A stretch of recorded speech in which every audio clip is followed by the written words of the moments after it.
Thank you for listening to the Speaking Out on Sex Abuse podcast with hosts Clara and Jimmy Hinton. If you're new to the podcast, please subscribe and share so you never miss an episode. Android users can find us and subscribe on your Play Music app. Apple users can find us and subscribe on Apple Podcasts. You can find us on Stitcher. You can follow us on Spreaker. And you can find the podcast on jimmyhinton.org and findingahealingplace.com. Please rate our show, subscribe, and share so that we can spread the word. Let's get into the show.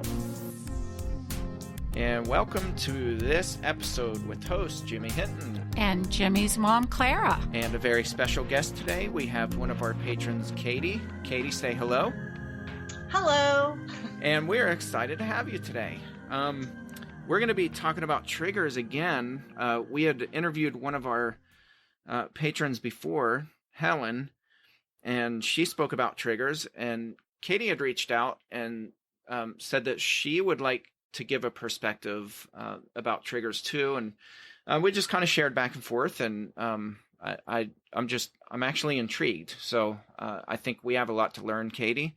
And I'll let you maybe give a brief introduction to yourself so the audience gets to know you a little bit. And once again, thank you for being on the show.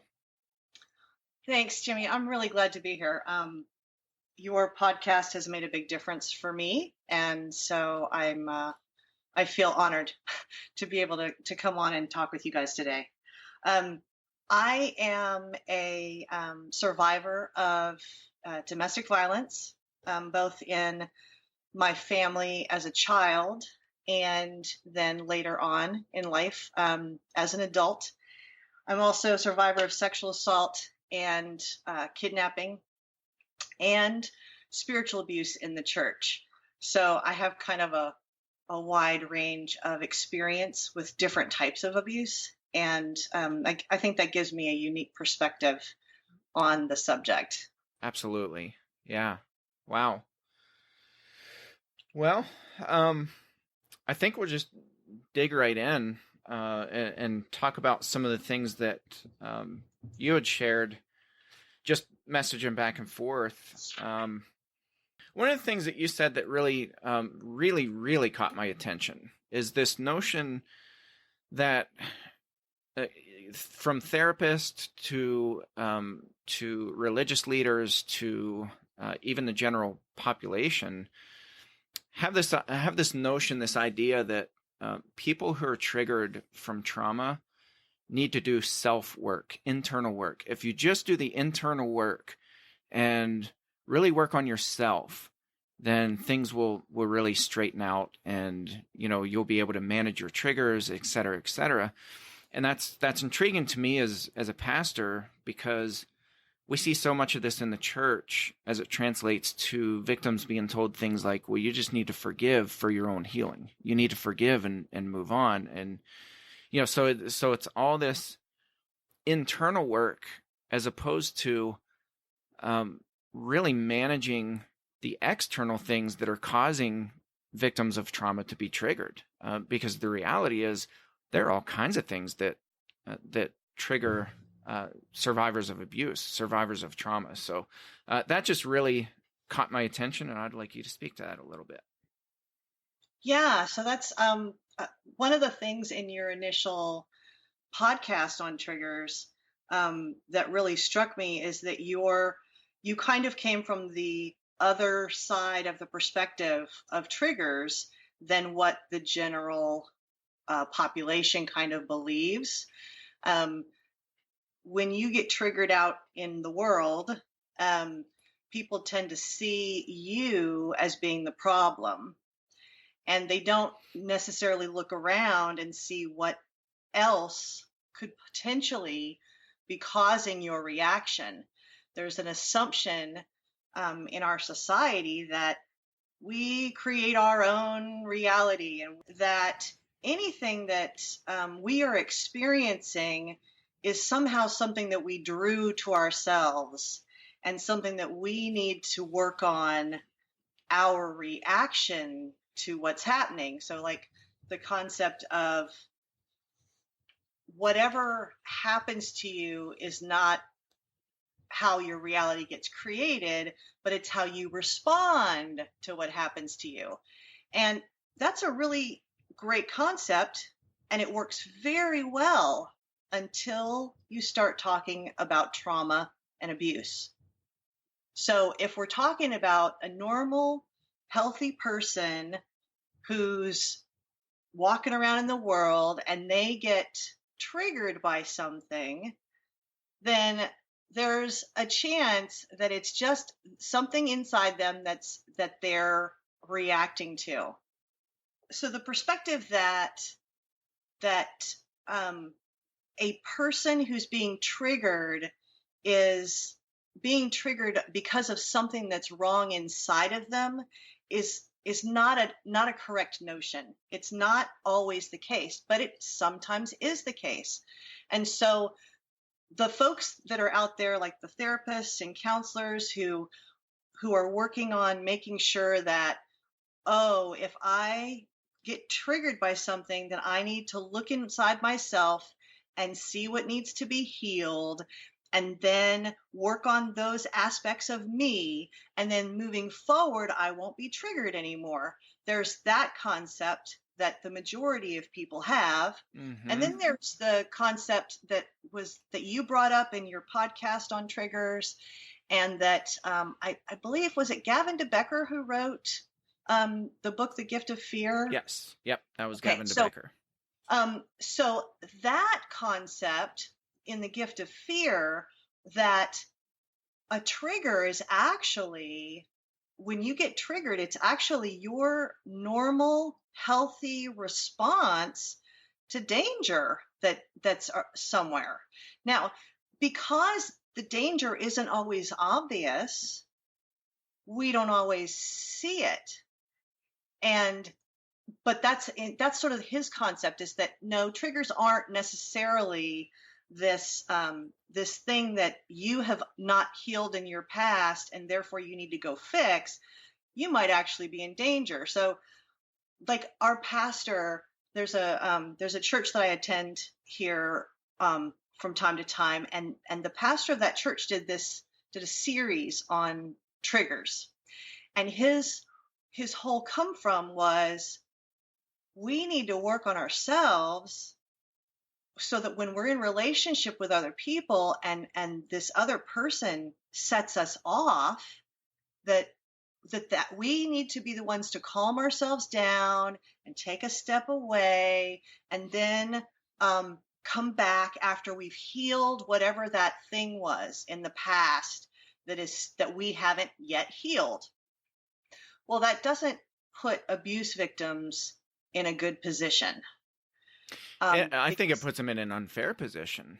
Well, and not only, so you've got two different kinds of abuse victims, right? You've got the abuse victim who was abused in the past, who's being triggered by things that did happen to them a long time ago that they're being reminded of in the present. Mm-hmm. And then you've got the abuse victims who are currently in an abusive situation and may or may not even know that they're there. And wow, that person in that abusive, their abuser basically is triggering them. They are both triggering a past thing in them because they were abused before, right? And so they're triggering that abuse, but they're triggering it by being abusive. Yeah. And if we tell abuse victims, oh, you're just overreacting and you need to learn how to calm yourself down better and not overreact, then we put them in a terrible position where they're in a double bind that they can't get out of, because they are not given permission in that thinking to turn to their abuser and say, nope, it's you. Yeah, that's right. You were mean. Yeah. Or you hit me and I'm not overreacting to that. Right. That was I'm having an appropriate response to something that is happening in my environment. And so for me, I have had to really really get discerning about which one is happening to me. Because at any given time, you can, especially somebody like me, I have a history of abuse.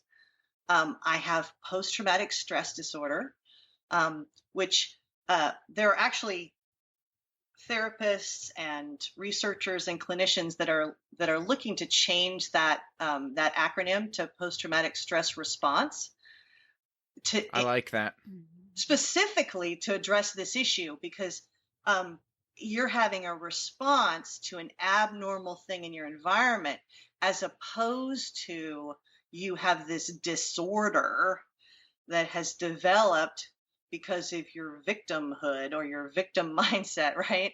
Mm-hmm. So That's it. That's really fascinating to me, and I'd never heard that.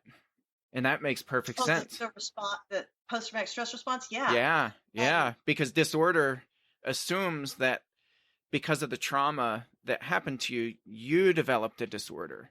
You have a disorder. You have something wrong with you that needs to be treated. But yeah, you're right. That's post-traumatic it's a response to the trauma. Right. And a proper response, really. Exactly. And that's what that's where the question comes. And for me, the thing that I've had to focus on a lot is to be able to determine which is happening. Am I being triggered by a real danger, or am I being triggered by something else? So am I overreacting because I have PTSD? Because when you have PTSD, and you get triggered by something, your prefrontal cortex goes offline. You can't concentrate. You start making less and less sense when you're trying to communicate. Mm-hmm. There's all these negative things that happen to you when you have PTSD and you get triggered. And so you have to be able to learn how to look around in your environment. And the first thing you have to do is you have to step back. Like, you have to just get out of there. And I don't mean like run, but maybe it just means, let's just not have this conversation right now. Put it to the side for a few minutes, because you have to get your thinking back online before you're going to be able to determine what really happened. That's really, see, I think the distinction is really important. What you just said, taking a step back, is much different than working on yourself, right. trying to figure out what's wrong with you that triggered you in the first place. There's a radical difference between doing that and taking a step back and just assessing. And that's what I loved about Gavin de Becker's book, because his whole thing is, if every hair on your body is standing up, if your body is having a response, there's a good possibility that something is causing that. Right. And you need to assess. You need to look around. You need to be aware of your surroundings, and you need to figure out, start asking questions. What was it in my environment that caused my body to respond this way? Exactly. And there's still always the chance, if you have post-traumatic stress, complex post-traumatic stress, if you have been traumatized, severely traumatized, there is always the chance that your reaction may be an overreaction. But you can't determine that in that moment. You've got to step away, let the brain on fire, because your brain is on fire when you're being triggered in PTSD. So you've got to let that calm down, and then you have to be able to sit and remember back to the conversation or whatever was happening around you, and assess what was happening there. What was I overreacting to something? Did I get angrier than I should have? Or did somebody do something? Was someone trying to manipulate me, or were they lying to me? Were my rights being violated? What kind of things were happening around me that could have been the trigger. And if you can't find something, then that's when you can start, checking in with yourself and saying, okay, well, maybe I did overreact, and do I need to apologize? I mean, you can't really make a decision about your responsibility in the matter until you've assessed where that came from. And the problem with blaming the victims from the get-go, which is precisely what the majority of therapists and churches and schools, the majority, they blame the victim from the get-go. And that creates a real problem when that person is in a situation where they're still being abused, because now they are completely trapped. They have no one to support their gut feeling that something is wrong, that something is really, really wrong, and they keep and that this other person is causing them harm, but they can't even go and get support for that if it's them. Yeah. Right. This is just interesting to me on so many different levels, and what I've seen, especially in ministry, is people who've experienced things that I can't even imagine.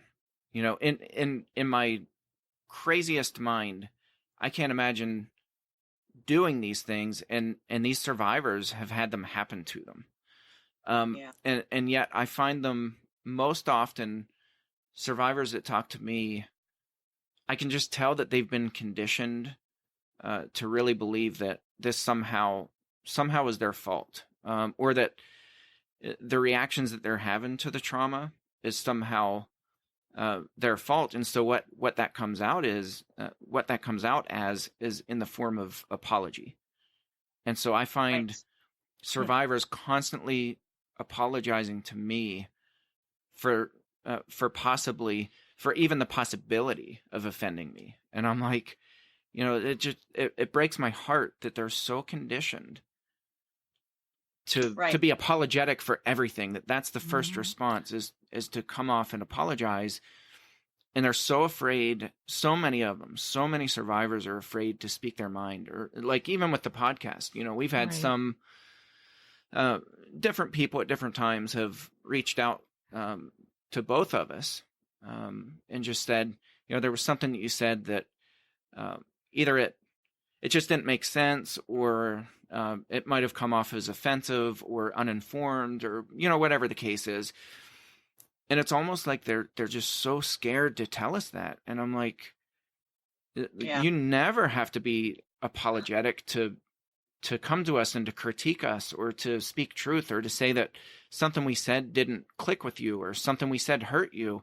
Never apologize for that. I think, Jimmy, what you and Katie are talking about, a bit, just taking this all in, Katie, in listening to you, I hear a maturity from you. Yes. A wisdom, a certain wisdom that you have. And I'm thinking that it has to take time to get to that point where you even question distinguishing what kind of, reaction trigger are you experiencing? Because, Jimmy, as you're saying, I think most people who have been in an abusive situation are made to feel like this is my fault, or I'm not worthy to feel different, or I'm broken and this is how I should feel. This is how I should.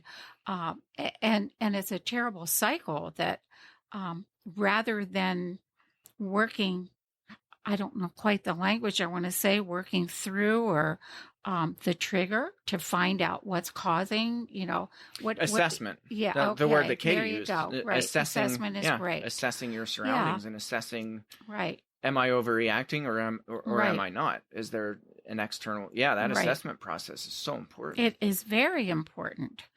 Right. Well, and my experience has been that the people that I have gone to for help have, for the most part, have not validated my experience.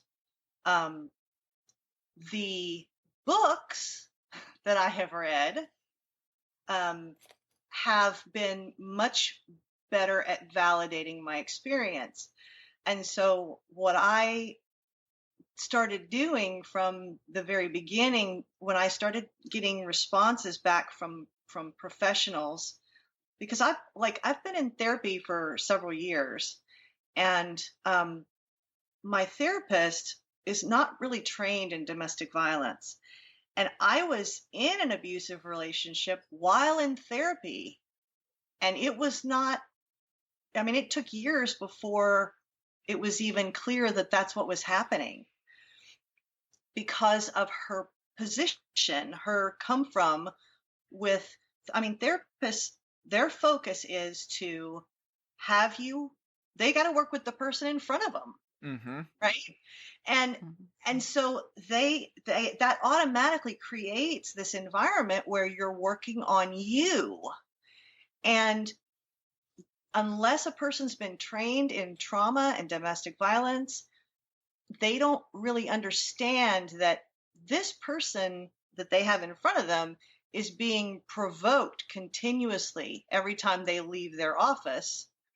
And their perceptions are being shifted, and they're being told that they're to blame. That's what abusers do. Abusers want you to blame yourself because it saves them time and energy. Sure. Katie, I am so glad you are expressing this.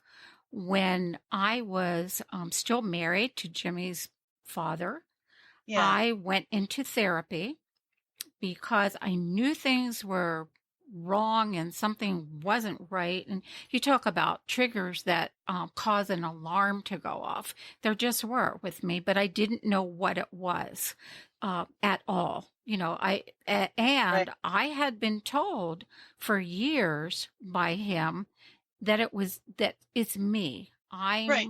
Exactly. To the point of, you know, you're kind of crazy. You Right. and I began to believe it. I truly did. The courage that it takes for one who is in an abusive situation to even make a phone call to get into therapy, I found myself pretty much paralyzed for weeks, months, really, before I could even lift the phone up to make that call. And when I did, it was interesting. You are so right.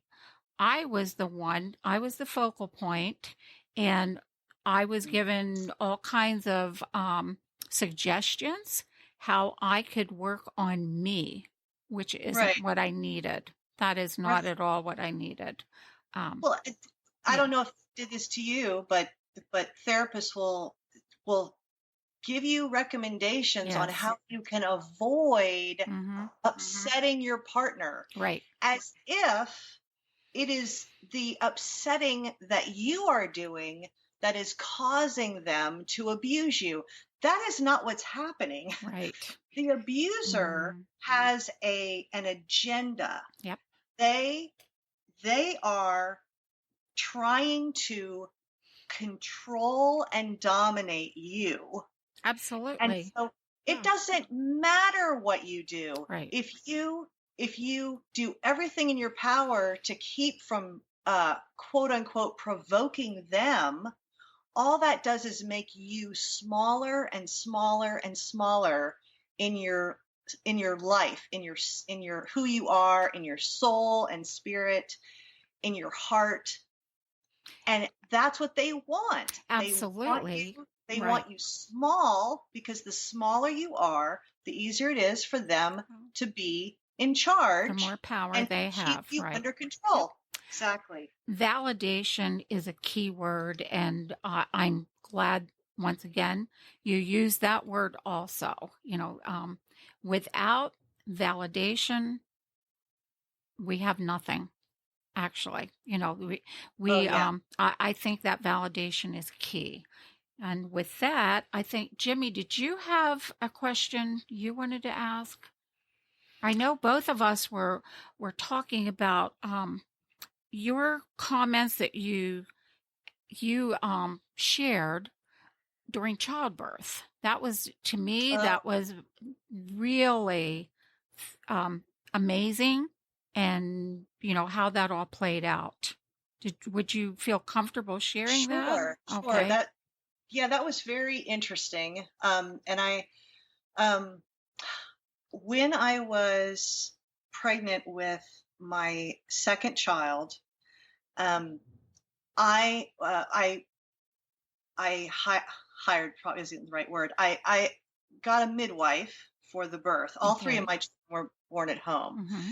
And so I had a midwife, and I'd had a midwife with my first child. And my first child came very quickly. Yeah. From the time I had labor overnight. I was having contractions overnight, but by morning I called the midwife, and she came and she checked me, and I wasn't dilated at all. And so she went to the health food store for something and was only gone for 15 minutes. And by the time she got back, I was at 10. Oh, ouch, ouch, ouch.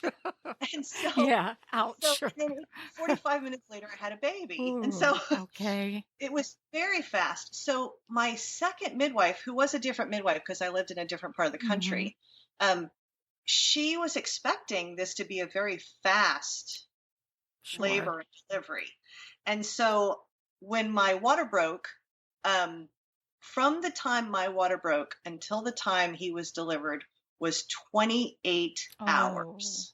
Oh my. And it was not at all like my first labor, where I started contractions. They were steady, and then boom, there was a baby. Mm-hmm. With him, my water broke. I wasn't even having contractions. I went all night without contractions. I had to walk all day the next day just to get the contractions started again. I went from 0 to, once my midwife was here and was checking me, I went from 0 to 4 back and forth. She couldn't get progression. And eventually she had to keep from having to go to the hospital, which I did not want to do.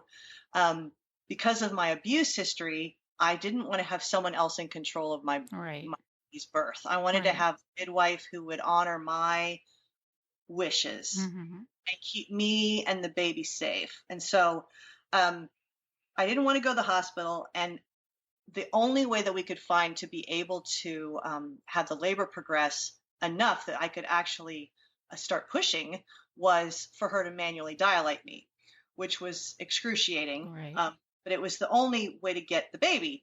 And so following that birth, I had a conversation with the midwife, because she had, at one point she had said, "You know what, Dad, I think it would be best if you and Grandma go, and why don't you guys go have a snack and rest?" Because they'd been in there for hours too.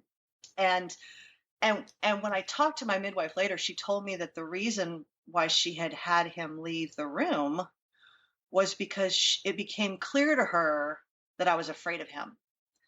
And that the reason why I wasn't progressing was because of this fear. And she didn't know that he had assaulted me when I was pregnant. I had never told her. And I was 5 months pregnant when he assaulted me. And as soon as that occurred, my mom moved into the house with us. He actually moved out for a few months. And so everything was it was a bad situation. I didn't know, my body was responding, even though I sort of knew in my mind that I was afraid of him. He hadn't been consistently physically violent with me for months or years or anything. And so I was unaware of just how traumatized I was and how afraid of him I was, but my body knew. I think that is critical for everyone to understand. Really, really critical. Because many of us experience these triggers, and we don't get it. We don't understand that there is a reason for it. And if there's one big takeaway that I hope people will get from today is just that, to examine, assess, y'all use your word, why are you reacting this way? What's happening? Is there a danger, or was there a danger? I just appreciate you and you sharing that so very much. I think it's fascinating too that somebody else had the intuition to be able to see that, right? When you were not in a state to be able to right. make that assessment and figure that out.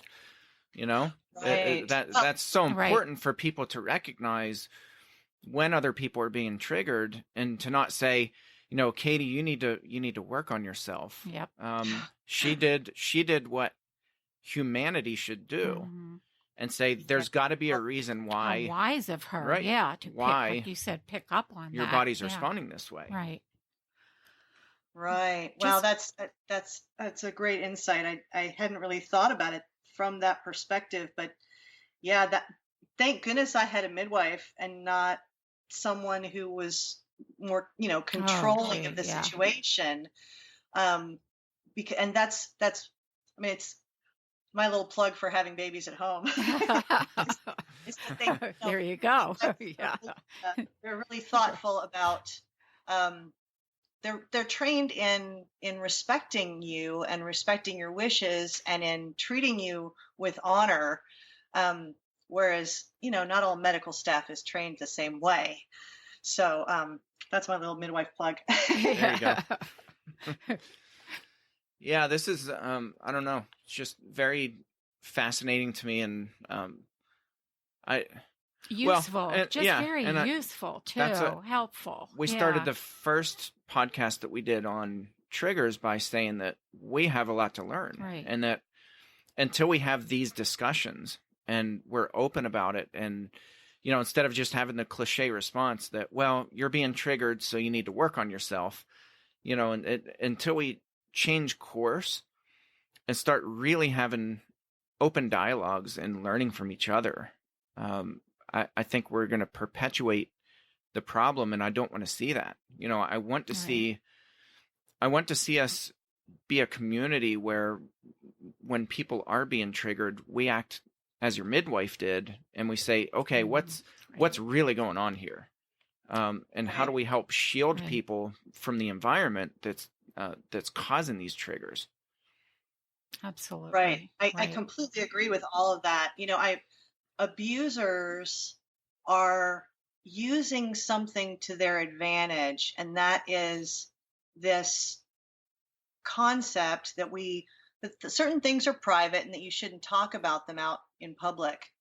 And between the secrecy and the deception that they use to convince you that it's you and not them that's causing the problem, the victims get trapped. They get trapped inside of this double bind where they can't get out and they can't get free.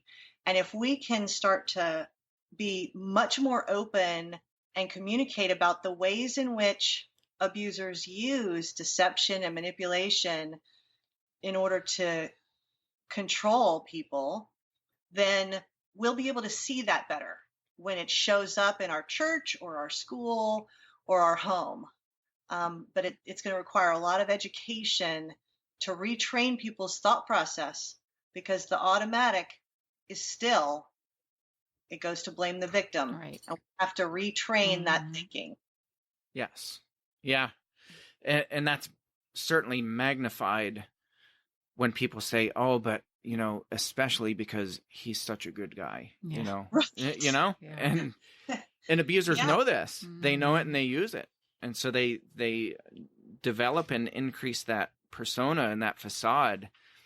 And you're absolutely right. I mean, I think that's why we put so much time and effort into training people and even talking about abuse techniques. Like, the techniques are vital to understand.